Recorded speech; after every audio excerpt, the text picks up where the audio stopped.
All right, we're live, and we're only 24 hours late, so that's not bad, right? Yesterday was a pretty eventful day, so the three of us kind of popped in here to StreamYard, and we waited around for, I don't know, a couple of hours, and Dark Side did show up, but by that time we had decided we would just reschedule the show, and it was a day for Joe Exotic and Ripper and Nosy and their team, and ended up not working out quite so well for Joe Exotic, I guess, depending on how you feel about it, but makes me kind of sad. And oddly, I felt really bad for, hi, Catnip, it's so good to see you. You too, Alice. I felt bad for Ripper last night. I checked in around 12:01, well, a little after 12 this in the morning to see, and he was evident, he was obviously pretty disappointed, and as I know the rest of Joe's supporters are. So anyway, that's kind of why we ended up deciding, you know what, we'll just wait till today, and we'll give you the full show, and at least we got 3-4 watchers this time, so it's much better than where we were this time yesterday. So we're gonna just I want to just have see if Kay wants to hi, by the way, Kay and Cherie. Hello. Hope you guys are doing well. It's also been another big day. Hello. Of course, we inaugurated a new, 46th president of the United States today. So lots of happenings going on. um, but so I just wanted to see what's been going on this last week. Kay, if you wanted to give us an update about Daniel. Yes, so nothing's really changing with Daniel. I spoke with him today about the time that Biden was taking the oath, and they're just, the cases are down. Well, there are no active cases, I guess, according to him. So they're starting they have like 4 phases they have to go through. So I think if no one gets infected for 2 weeks, then they get more privileges back.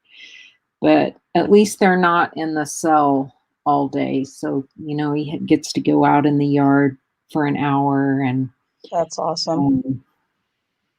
they have, canteen privileges are coming back.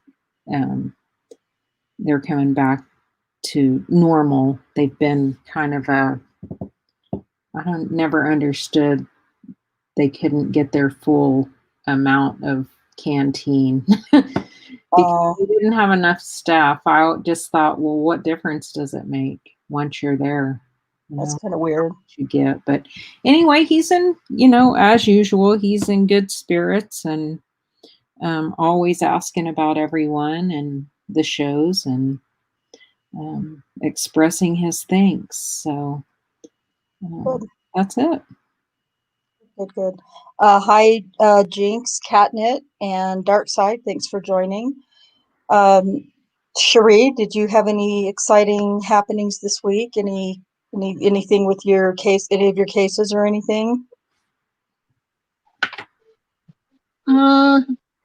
Not really. Well, I was supposed to have court on Tuesday, but due to COVID, it was canceled. They didn't even want to do it virtually, so kind of in a lull right now because of COVID. Yeah, I wonder how long we're going to use that.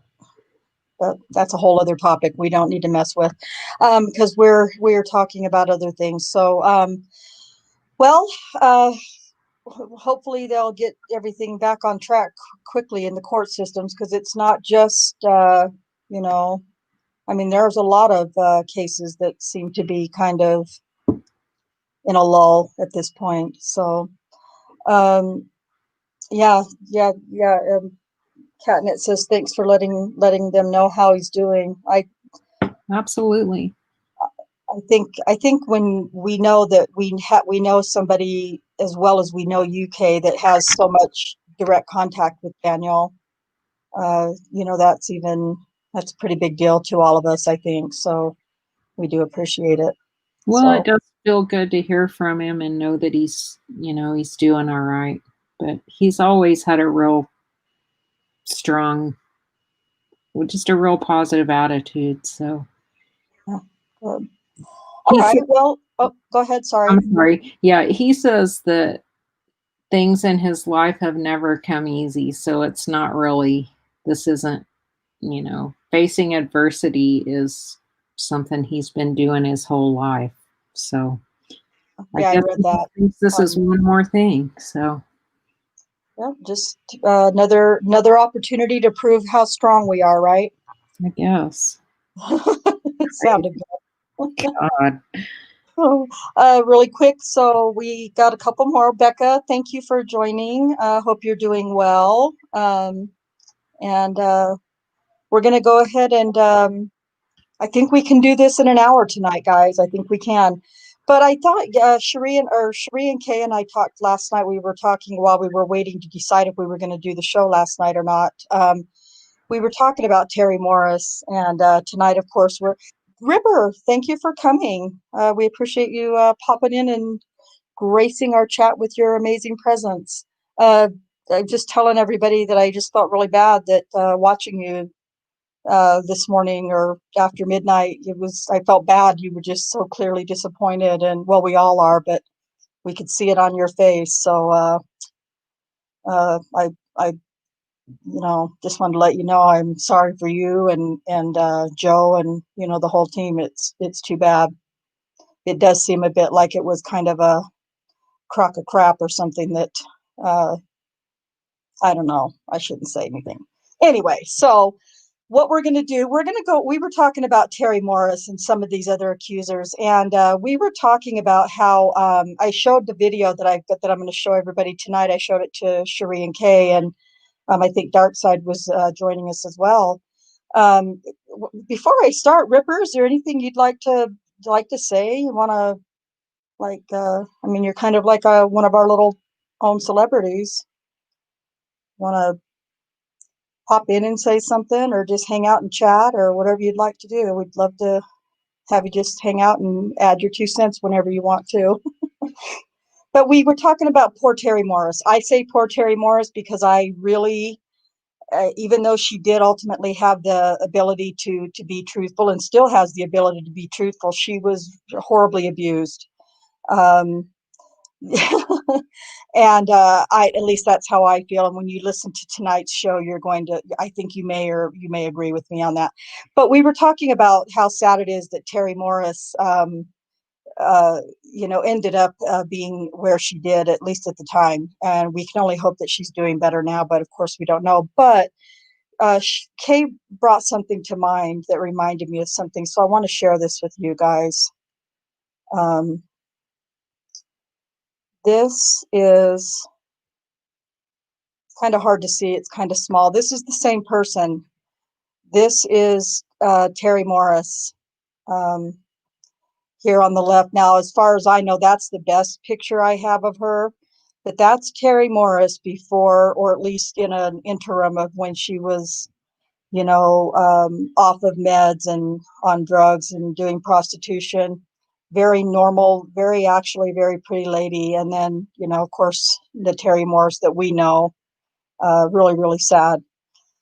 So, Terri Morris, just like probably all these other accusers, she was a regular, normal, rather attractive young lady at one point in her life. And between mental illness and drugs and prostitution and just a really, really rough life, this is what we have. So I just wanted to share that with you guys. I thought that was pretty significant. So we're going to go ahead and I'm going to do a really brief kind of a rundown of episodes 1 and 2 with Terri Morris. Whoops, cheating, dang it. I was going through today and making sure I had what I had, and then I'm starting you out on the last slide. That's kind of sucky, right? So I'm just going to quickly read through the whole, maybe. I don't know what my problem is. I'm going to kind of quickly read through well, what is going on? Now I'm having a rough day.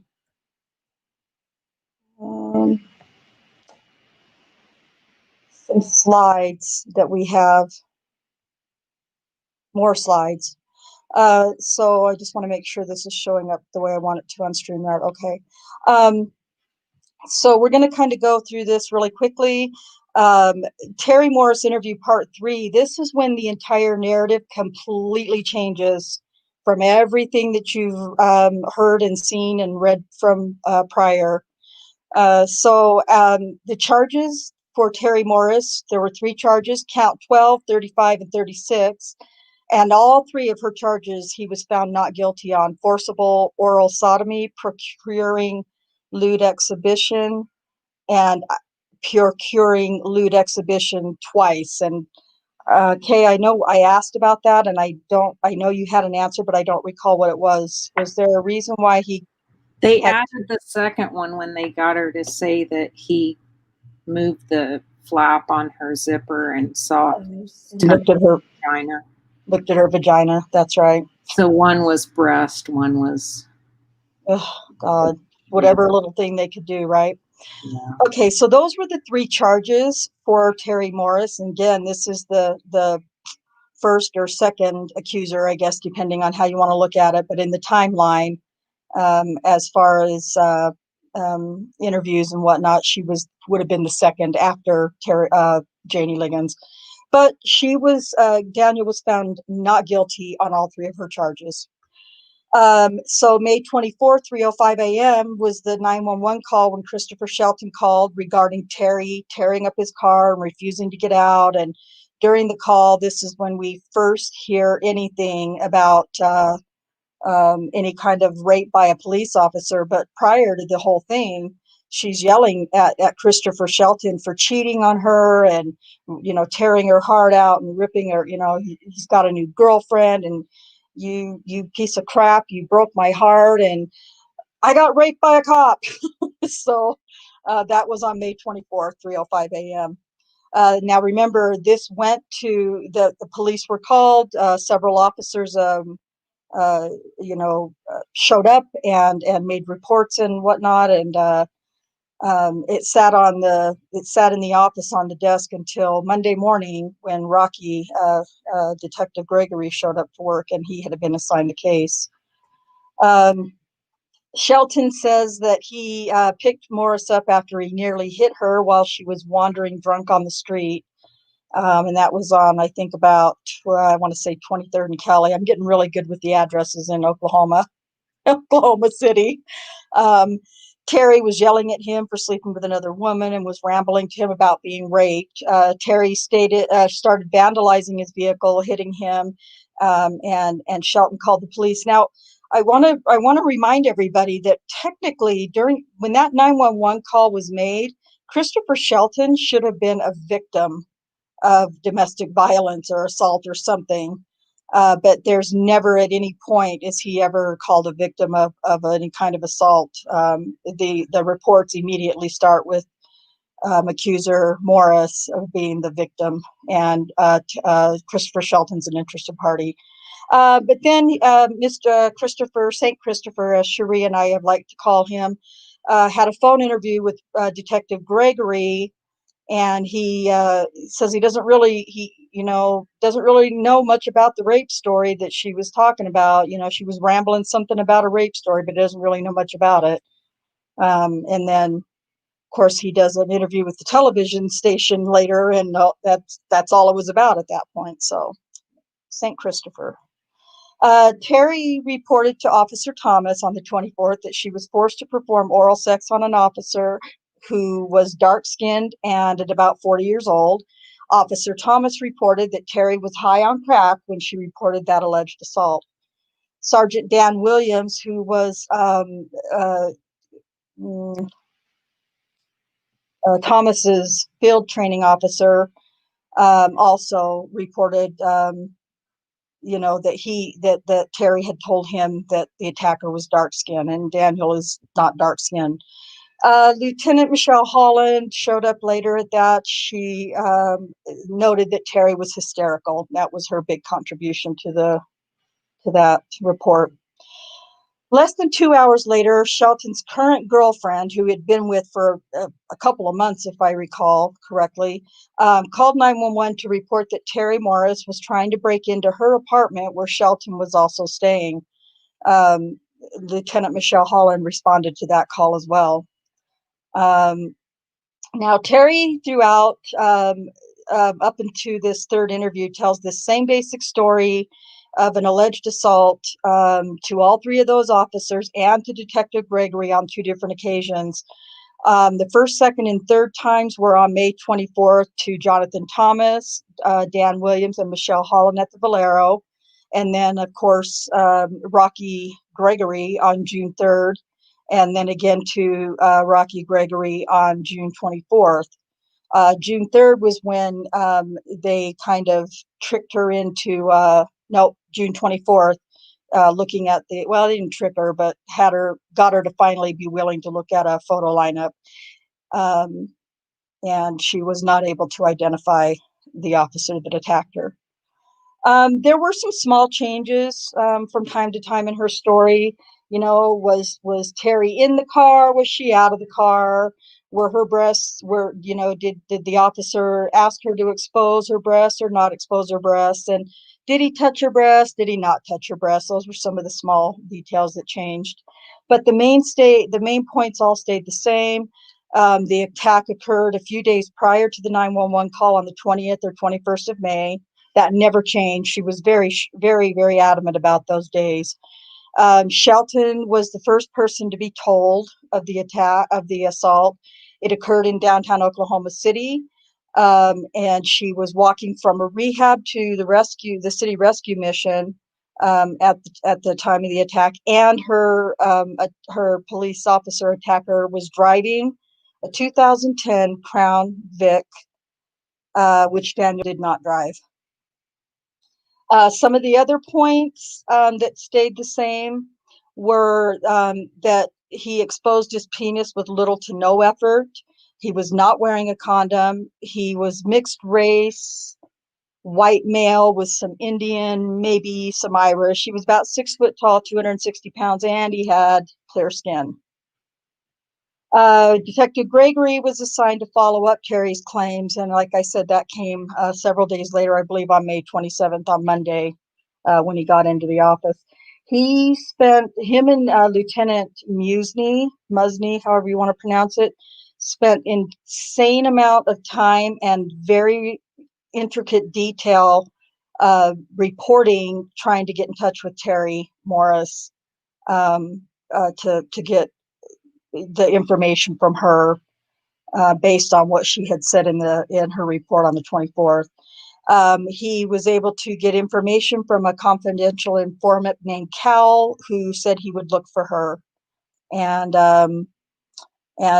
so that's what they set about, trying to find Terri Morris. Now, after Jonathan,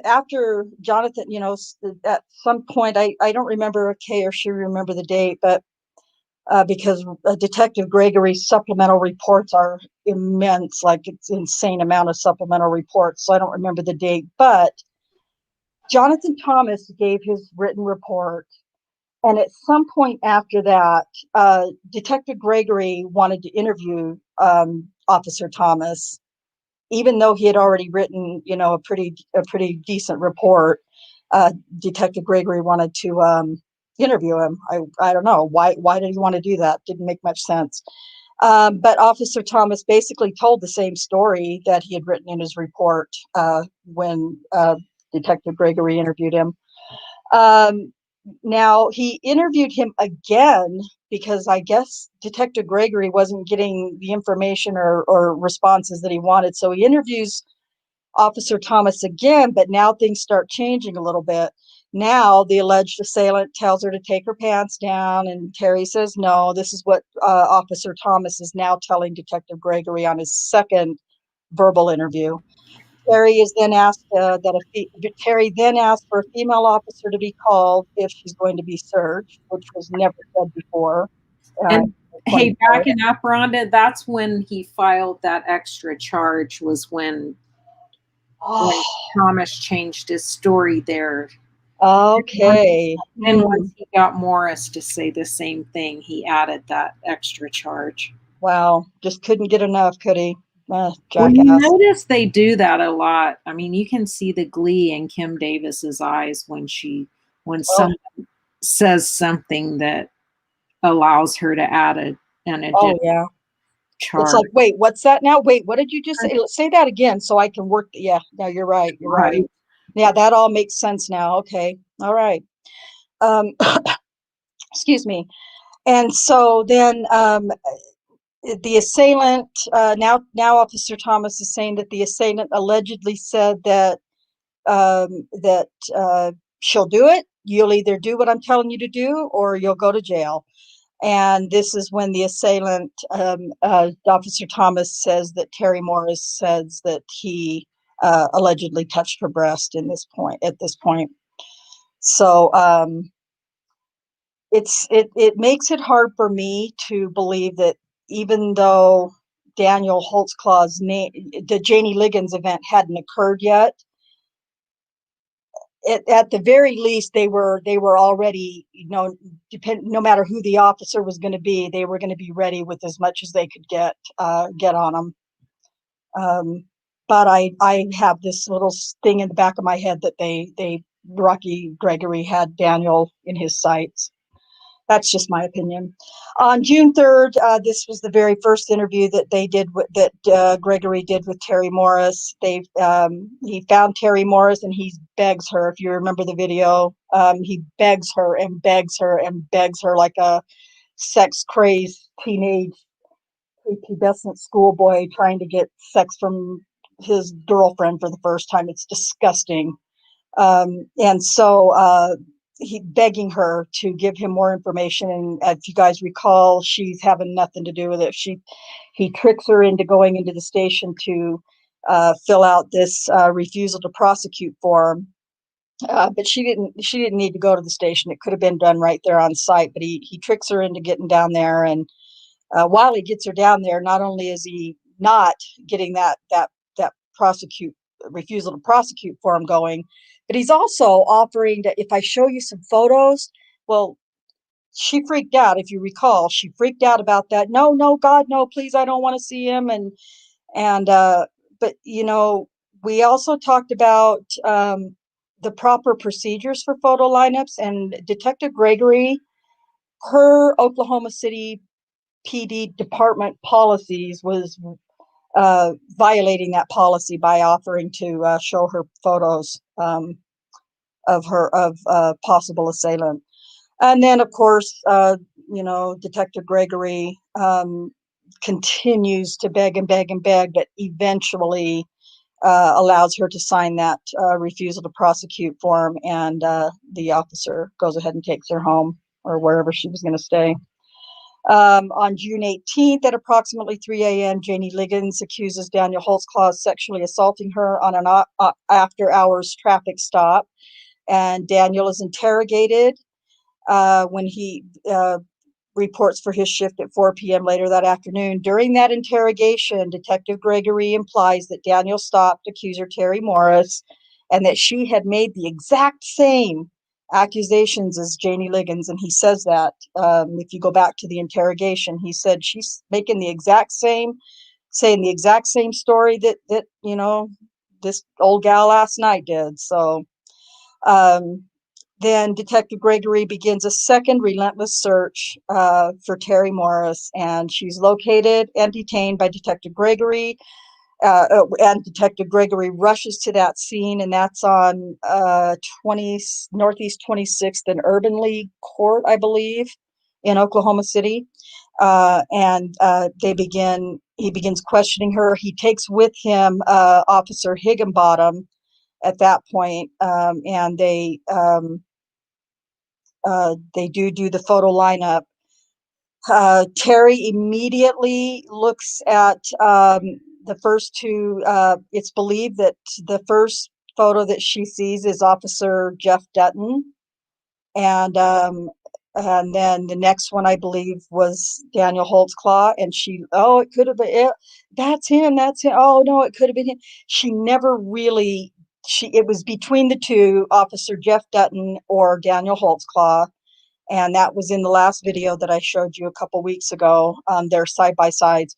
But the one person that should have been in that lineup and wasn't, at least in my opinion, was a great possible Denny suspect, would have been Officer Jeff Sellers.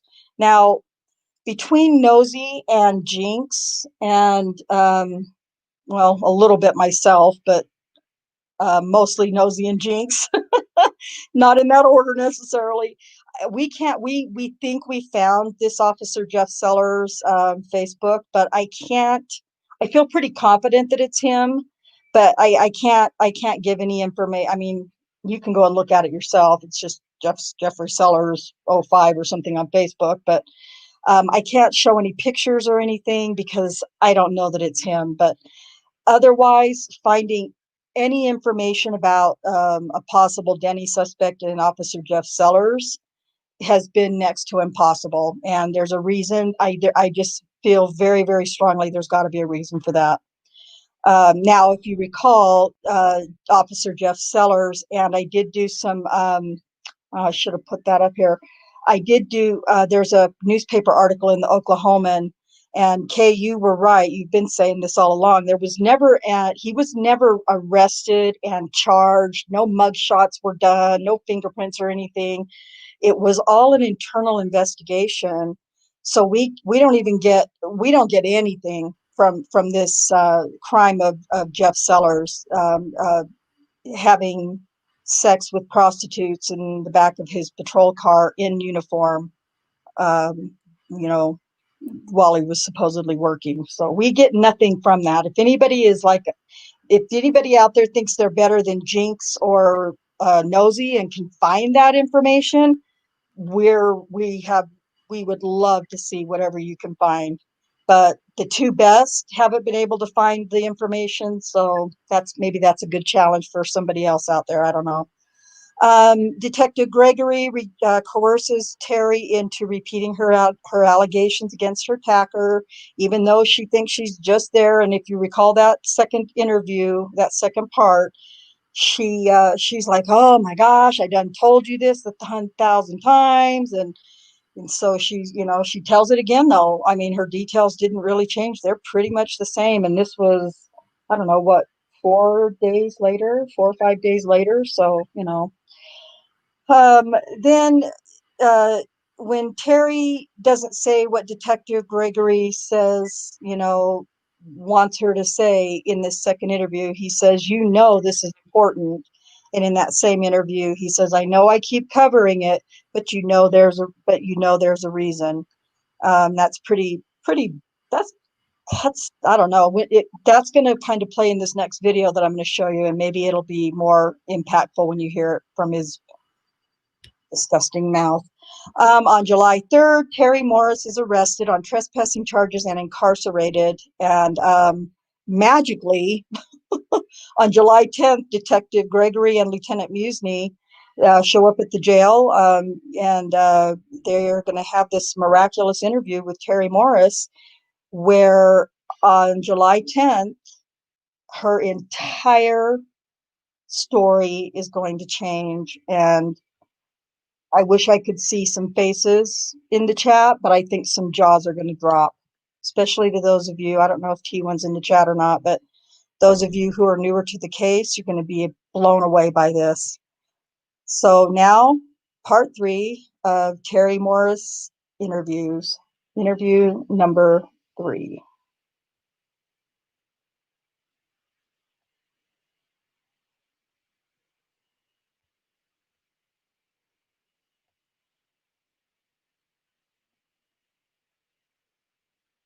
Eventually. Nope, not that one. Sorry about this, guys. Hold on.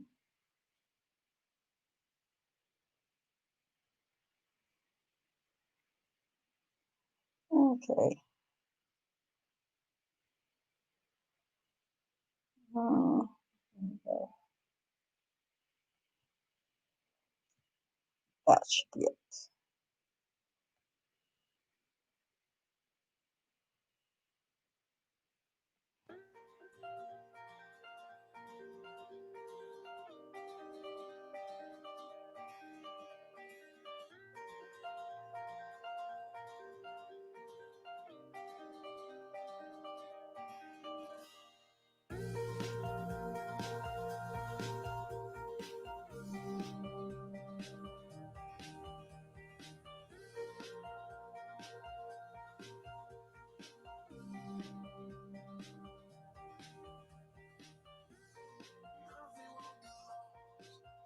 Gregory has interviewed Morris a third time and set his sights on additional alleged victims and has actually already gotten confirmation from the Oklahoma County DA's office that they have agreed to prosecute Holtzclaw based on Liggins and Morris's complaints. But there are hints in Detective Gregory's report that he's had an entire conversation with Morris that he either didn't bother to record or intentionally excluded from the discovery evidence. A conversation whose sole intent, I'd argue, was to begin to reshape Morris's claims to more directly implicate Holtzclaw. Of Morris's second interview, Detective Gregory asked Morris, quote, "Okay, describe him one more time." Morris, Detective Gregory, you know this is important. Later in the interview, Detective Gregory asked this, quote, "And, now you're still saying a couple of blocks from the mission?" Morris, yes. Gregory, I know I keep covering it, but you know there's a reason, end quote. I personally feel that Morris was simply too high from crack and too disoriented from not taking her meds to catch Detective Gregory's hints that she's needing to change her story to a description that more closely resembled Holtzclaw and a location that matched GPS records. Now, before you go thinking I've jumped down some conspiracy rabbit hole, you need to absorb what happens next. I mentioned just a minute ago a third interview between Detective Gregory and Morris. You're getting ready to hear that interview, and it's going to take this investigation into overdrive. According to Detective Gregory, in the days following the June 24th second interview of Morris, he and Detective Davis had been advised by OCPD lab analyst Elaine Taylor that female DNA, not belonging to Liggins, had been located on the fly of Holtzclaw's uniform pants. On July 1st, Detective Davis and another female detective went to Holtzclaw's girlfriend's place of employment and obtained a buccal swab DNA sample from the inside of her mouth. That sample was tested and did not match the DNA on Holtzclaw's uniform. On July 10th, Detective Gregory noted that Morris was now in custody of the Oklahoma County Jail after she was recently arrested on an unrelated charge. Detective Gregory, along with Lieutenant Musney, drove to the Oklahoma County Jail to interview Morris and obtain a DNA sample from her. Once again, Detective Gregory claims that information very positive to his investigation was stated by Morris, yet he somehow managed to not capture those statements in his investigative recordings. According to Gregory's report, quote, "As soon as I seen Terri, she advised me she was happy to see me. Terri advised, 'There is something I've wanted to tell you!' Exclamation point. Detective Gregory goes on to note that Terri was taken immediately to an interview room and that once they all arrived, quote, Terri immediately told me that she gave me the wrong location to where her assault happened, end quote. In reality, the recording of this third interview contains none of that.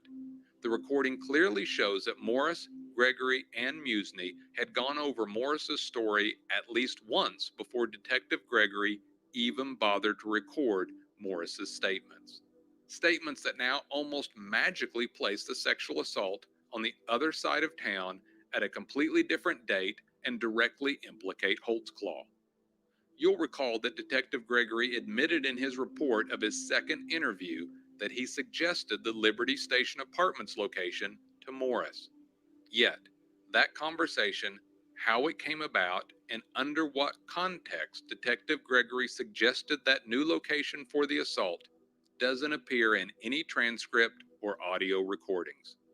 This is an important detail that came up during the trial, and once again, Detective Gregory is caught in a lie. At trial, Daniel Holtzclaw's defense attorney, Scott Adams, asked Detective Gregory about this third interview with Morris. Mr. Adams inquires as to why the recorded interview appears to begin at the end of Morris talking about the sexual assault. In fact, Morris is heard finishing talking about the alleged rape when Detective Gregory is clearly heard telling Morris to go over the story yet again. Detective Gregory claims that the entire conversation was not recorded simply because he was caught off guard and wasn't intending on interviewing Morris at the jail and just thought he was there to swab her mouth for DNA. But as you'll hear in the recorded interview, that's a lie. Detective Gregory had not only brought a recorder with him, but he says this to Morris during the interview. Quote, "Well, I just found out that you were over here and I knew you wanted to talk to us." End quote. Here is the complete redacted recording of Detective Davis's third interview with Morris in the Oklahoma County Jail. Probably the first thing that you will notice is that Morris now sounds completely different and much more lucid.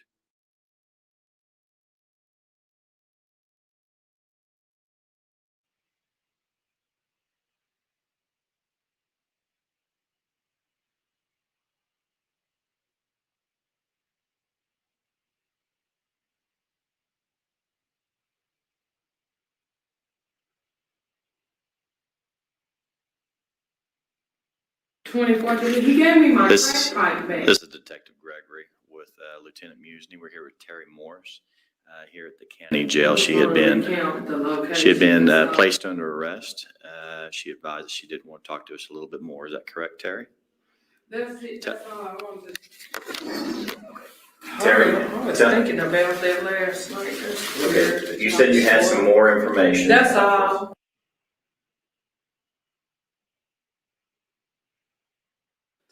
Tell me again so I can take some notes. That the location I gave you was wrong. Why did you give us a wrong location? Cause I don't want my boyfriend and be wondering why I was over there by Liberty. Why was you over there by Liberty? Cause I was getting high. Well, I had been done getting high, but I was leaving on my way home though. When I got out the gate, soon as I stepped out of the gate, he was like, he called me by my nickname, like he already knew me or something. He says, Who said this? the police, he said TT. He called me TT. That's what people on the streets call. Right, I know. And he said, is there anything in your purse, sharp or something? He said, you know what y'all say, is it sharp, something I could cut myself on? And I said, no. I said, I have a crack pipe. That, trying to be honest, because I thought he was an honest cop. Right. And so he told me to get in a car, and then he pulled. Liberty is like on 26. If you come down to one street, on 26. Right. And then he went up Lindsay to 24th, because Liberty is on 26 in Lindsay. He went up to 24th and then in some more apartments right down the street from the welfare office and back of the welfare office. Not the new apartments. They got a big gate around them. I forget the name of them. They're at Liberty. No, 2 blocks past Liberty, there's a bunch of apartments like. This is Liberty, then it's another apartment, then it's some more apartments, and then it's some more apartments with a gate around, an iron black gate. What did he do? Okay, so he stops you there at Liberty. Yeah, and pulls me around there, and he don't pull it directly in front of the apartments, but he pulls like right before you get in front of them, but you're in front of the apartments, but you're not directly in front of them, where he pulls where nobody can see us. Nobody can see who he has in the car. They can probably see his car, but they can't see who he have in the car, see what he's doing. And I was sitting there in the back. He said he was running a check on me. But I said, well, I don't got no warrants or nothing. And I guess I don't know if he ran the check or for real ran the check or not, but then he just kept twirling my pipe around, looking at it with his friend with it, like twiddling it around, looking at it. Then he said, he got out the car, opened the door. I was sitting just like this in the back seat. He opened the door and he said, unzip your pants. And now the way you had your position, you were just sitting there like in a normal way. Yeah, in the normal sit position. Keep going. And he like this the door, he was standing up, and I'm sitting there. And I thought he was gonna, let me get out, but he says, open your pants. I said, open my pants. He said, unzip your pants. I said, unzip my pants. And then he told me to raise up my shirt. He asked me, did I have panties on and everything. And then he said, he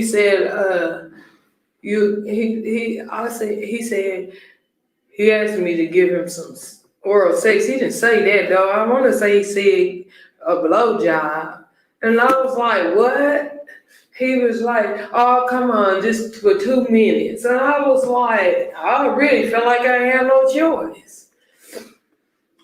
And then I was like, I don't want to do this. And he said, oh, come on. But I've been trying to figure out how he knew my name all along. Like somebody told him. Like, that's TT.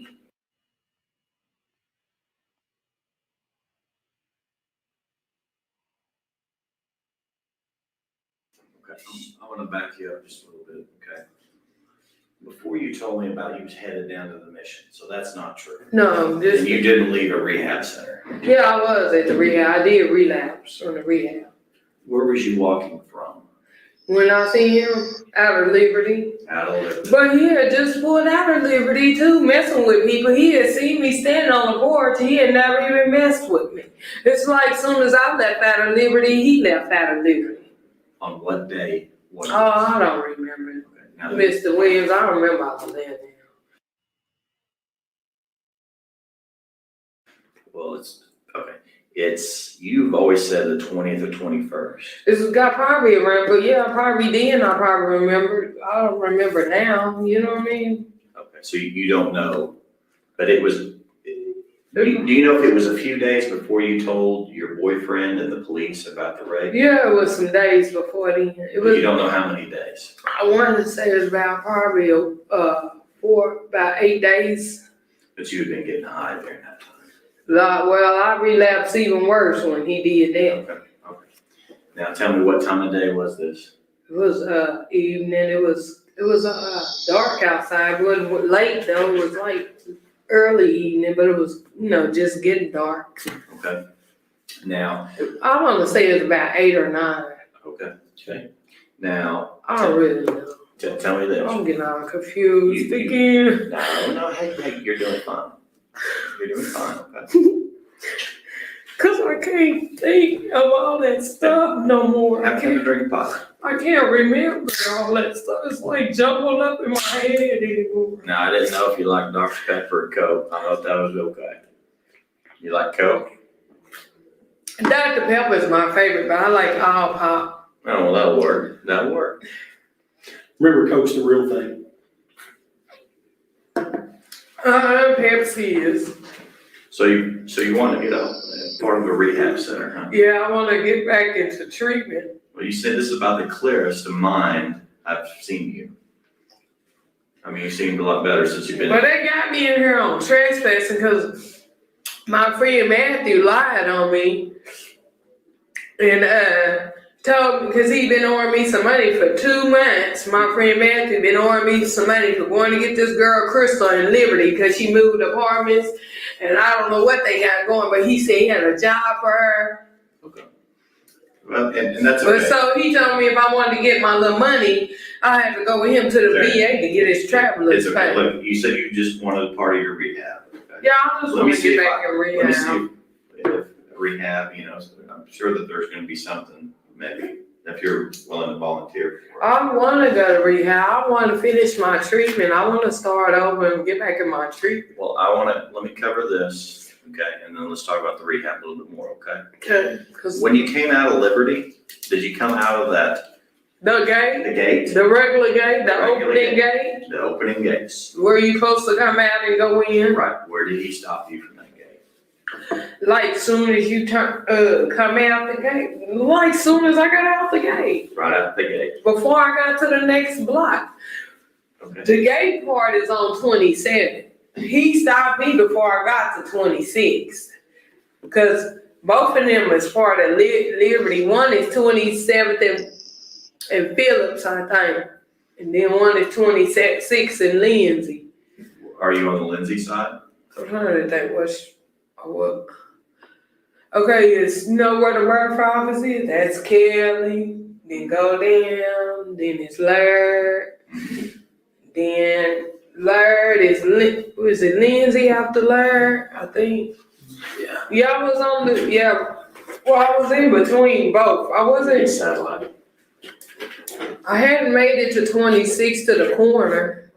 Like I was. But you walk out the gates. I only know of one gate myself. Yeah, I walk out the gate and I turn. As soon as I You turn. turn right or left? I don't know. I turned this way. Left. Whatever. Okay, left. Okay. And he stopped you. So, yeah. Did he take you anywhere from there? Yeah, he put me in the car and pulls around to 24th and stops. And that's where he does everything he did to you. Yeah. 24th and what? 24th and Lindsay. Then he says,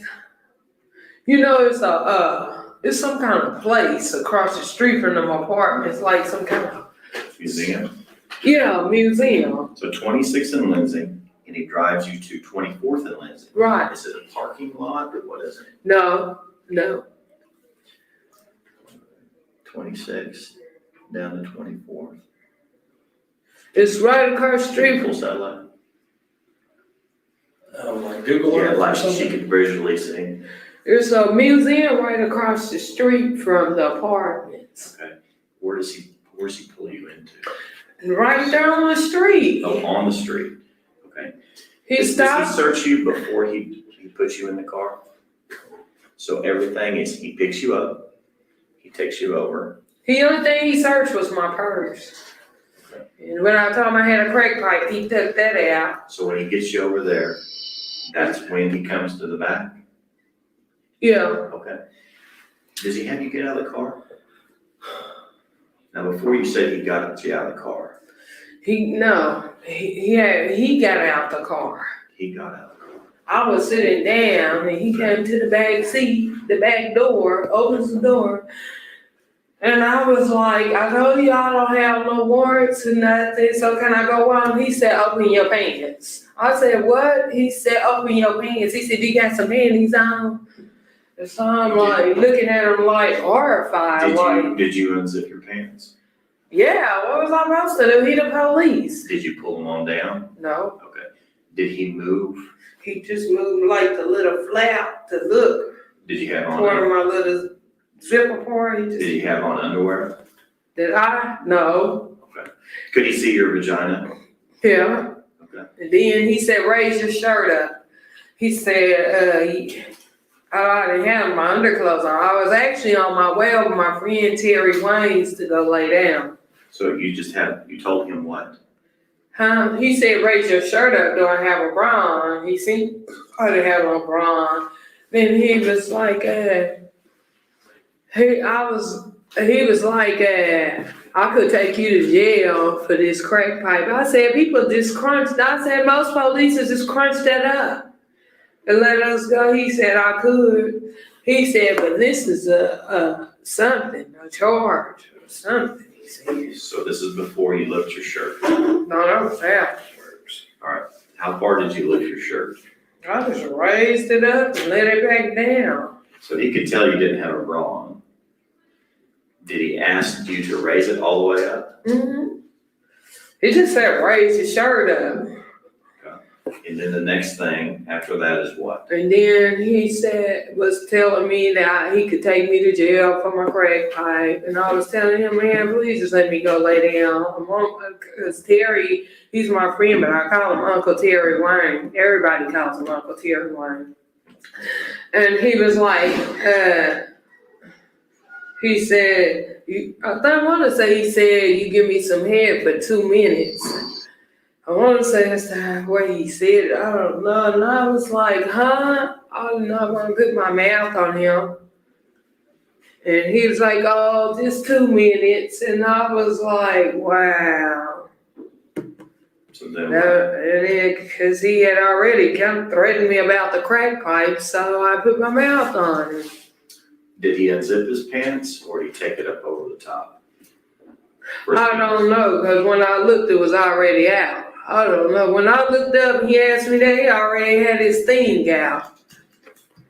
Okay, everything that you described of this person, of the officer, was that true? Yeah, Okay, so we've already covered that. yeah, just the location was not right. And tell me again why you gave a different location. Because I don't want my boyfriend or I have relapse.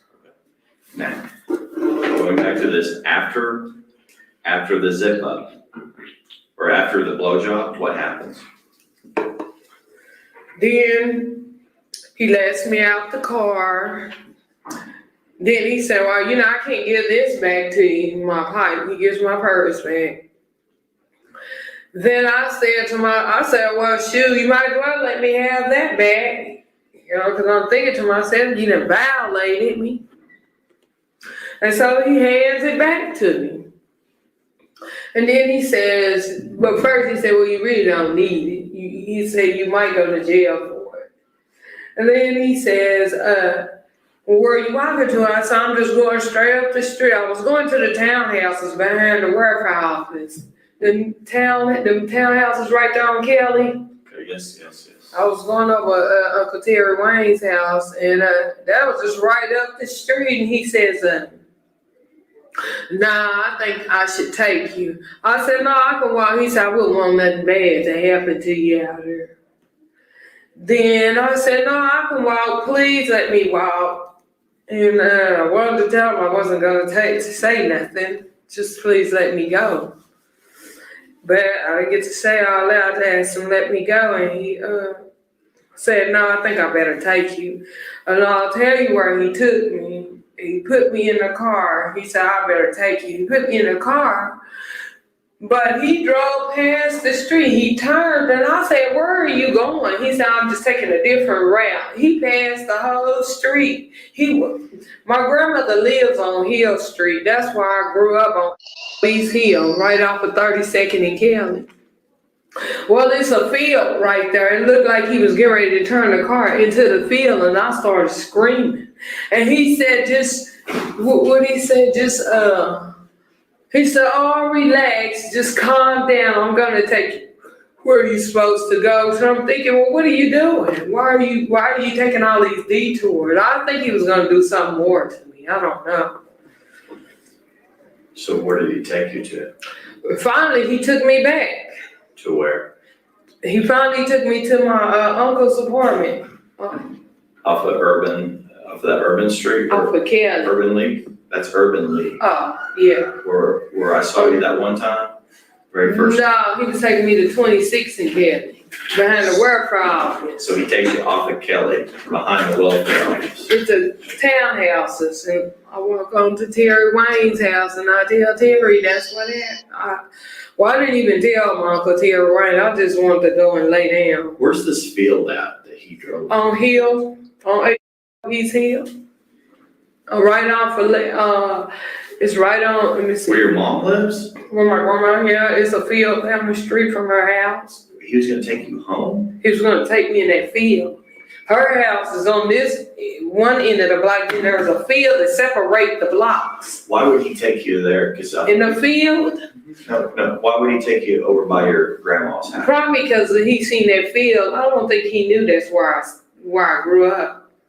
I don't think he knew I grew up right there. Do you remember him running you on the radio? He said he did. I don't know. He said he did.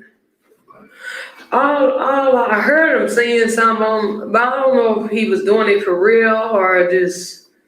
But I think he was doing it for real because he would have known that, because he seen I didn't have no warrants. Let's take a break. Terri, where you said he took you after he. So I don't think he knew I grew up down the street from that field. Okay, was there did he pull in any kind of a driveway or anything like that? No.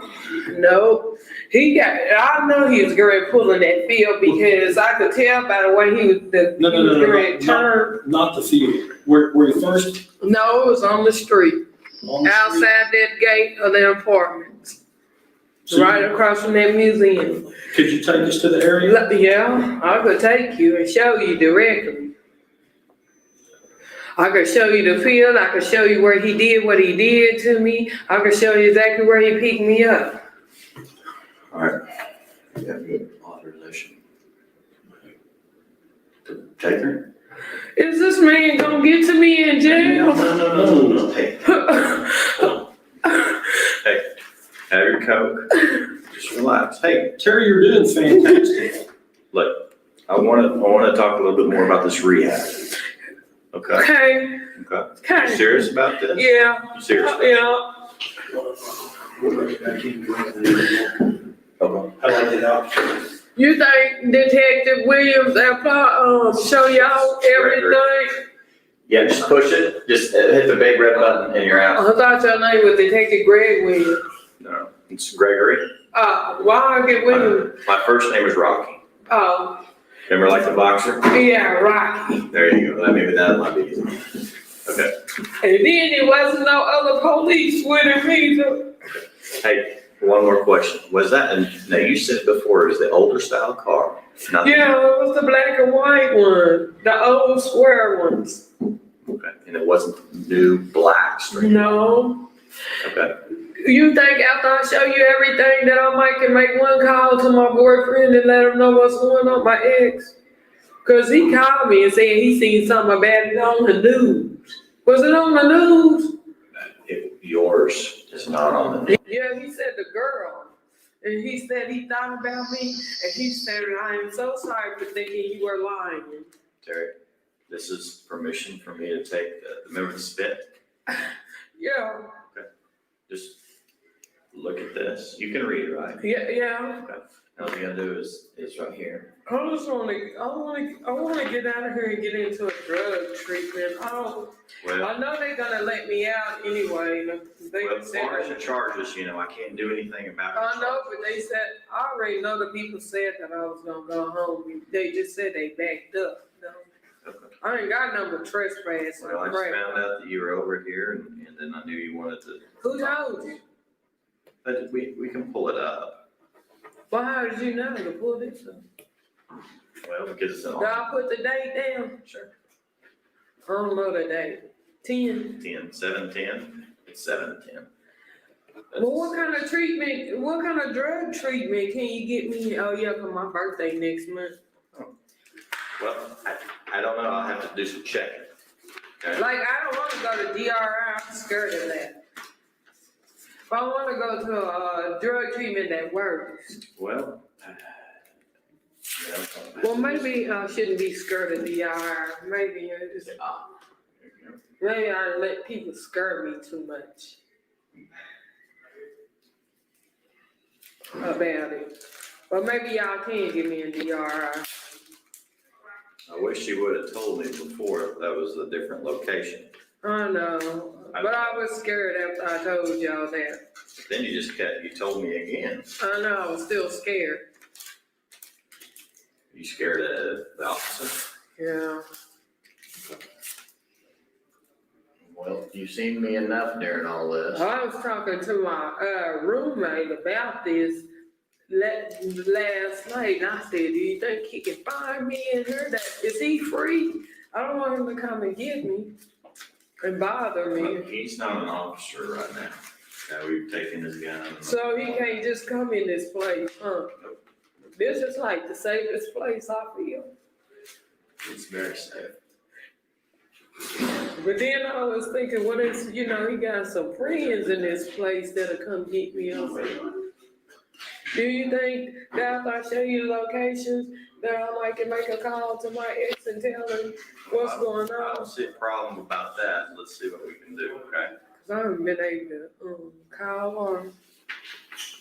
But my ex did tell me that he said, I'm sorry that I didn't believe you. You're sorry with what? My ex told me he's sorry he didn't believe me when I was telling him about the rape. Do you remember ever seeing him before? That police? Yeah. No. Like if I seen him before, I wouldn't know, cause I don't, I'm so busy trying to get away from him now.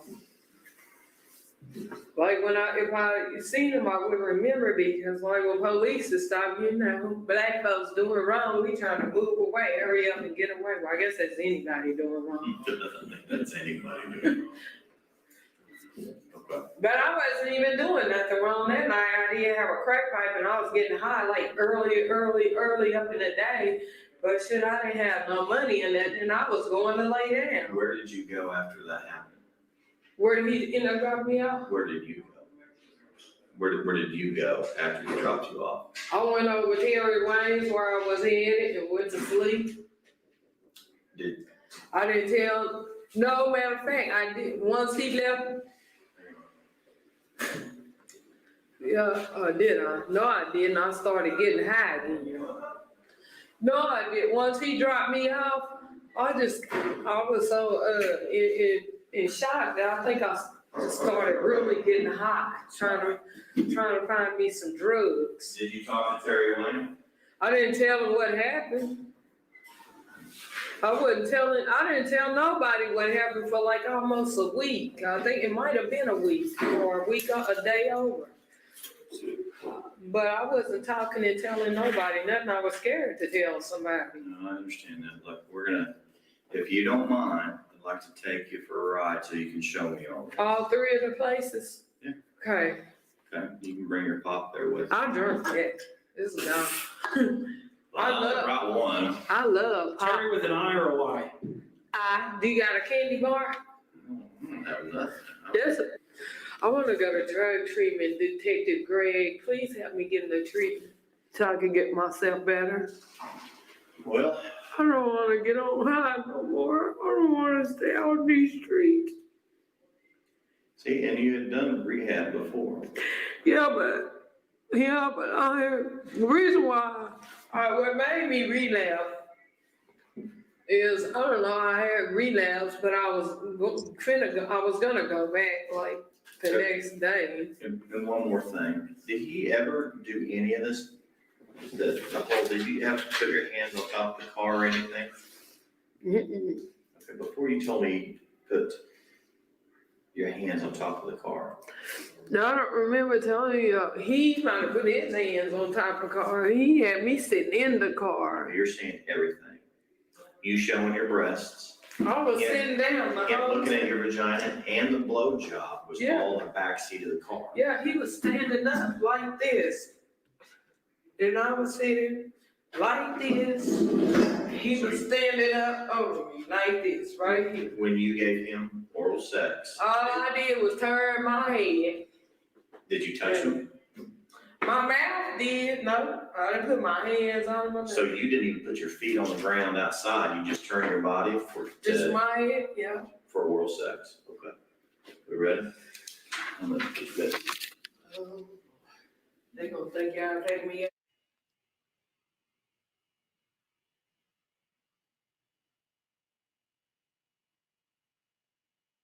What you just heard is completely different than what Morris has been professing as the truth every time she's previously been asked about the sexual assault. And you may be compelled to believe this version because Morris appears much more clear-headed and sober.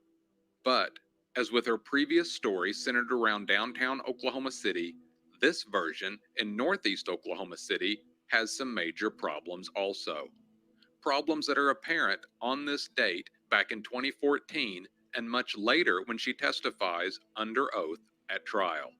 So we are clear, in this version of events, Morris now claims that the sexual assault occurred after she left Liberty Station Apartments in northeast Oklahoma City and now on May 8, 2014. A revelation that only happened after Detective Gregory suggested this location and date in Morris's second interview. Suggestions he admits he made but neglected to audio record. Additionally, not only has this location been put in Morris's head by Gregory, but she only decides to change her story to this location after she is once again arrested, has sat in jail for almost a week, and wants Gregory's help getting into a better rehabilitation facility.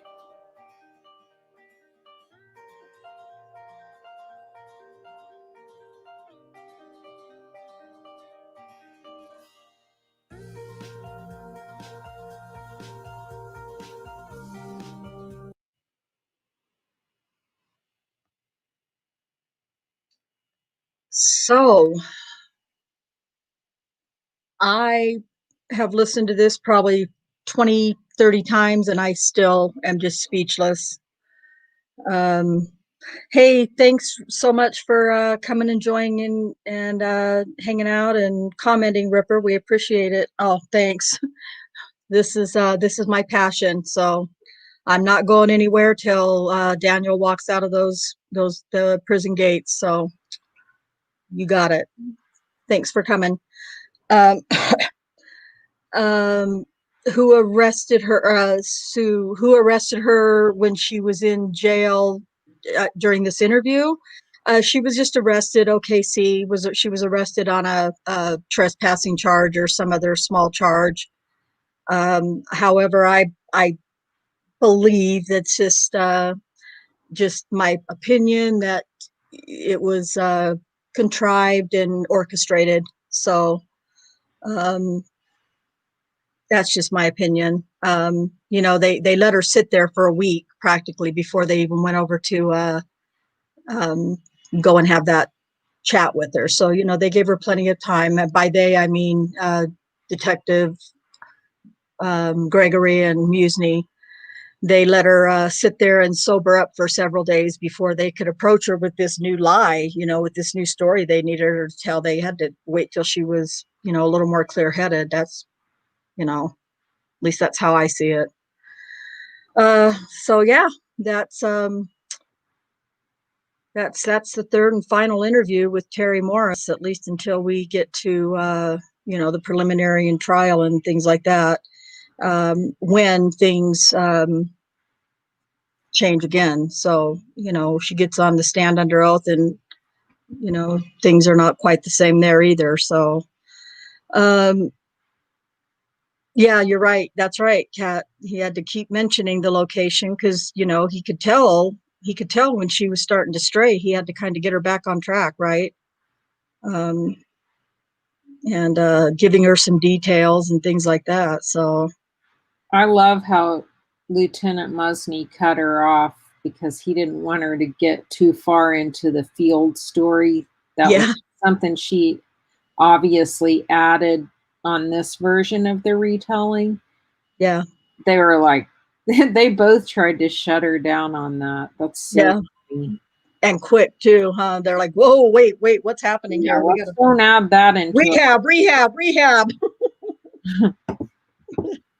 Oh, so there you have it. That's episode 3 of the Terri Morris interviews. And like I told Ripper on his way out, I'm not going anywhere until we're just going to keep covering all these accusers and all the stories and everything that comes up in between. Anybody in the chat have any comments or questions? Any other questions? I feel like this was by the time we get to this third interview and they get her out the door to drive her around. Now that's another thing too. I was going to show my Google map of that, and I'm trying to keep this right close to an hour where we're just about at right now. So I don't want to drag it out. We can do that another time. But I wanted to show you also. It's one thing when you hear all these things, but to see visuals of it, or for me anyway, make it all fit together even better. So, anything else that either of you would like to add, Kay or Cherie? I can't really think of anything. I mean, that's a good question that whoever that was in the chat that said who arrested her. I haven't seen that police report, but it's something that we were just talking about recently. I mean, it seems pretty clear to all of us that they probably had Cal locate her again, the CI, and then, they had to get her to join the case. This was the most crucial accuser, really, because Jamie Liggins, like we said last week, that case, they weren't going to be able to file charges on her. They had 0. So they just needed sort of a piling on, I guess, to make him a serial rapist to be able to. And that did look bad because they had already had him on the radar because he had pulled her over on May 8th. Right. I guess, like Ripper said earlier, it was just the easiest thing for him to do. I mean, they're obviously used to not really having to have it all fit to go to trial, because Rocky got caught in so many lies at trial, and it didn't really matter. It didn't make a difference with the jury or the judge. Right. And so they know that's how that works, I guess. And it would probably be sickening to see how many people they've railroaded over the years just so that they could get a W. Yep, exactly. T1, no, that field location did not have any other ties, and that wasn't even a thing. That was just, it's interesting because Terri Morris, she just kind of throws that in there.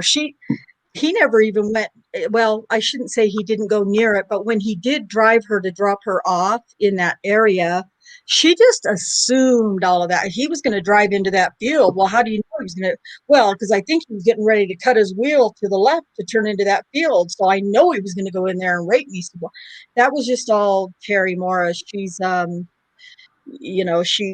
she started to like, she was kind of fitting into the whole lion thing. That was starting to work out pretty well for her, and with Musney and Gregory at that point. And I think she was starting to throw in her own little 2 cents. And like Kay said, they were like, whoa, whoa, whoa, whoa, we got to reel this in because this is not where we're trying to go. That's not going to work. So, but no, there was no other ties to that field, or that even that location actually at all. Except that her grandma lived on that street, right? East Hill, yeah, I think. Yeah, her grandmother lived on that street across from the field.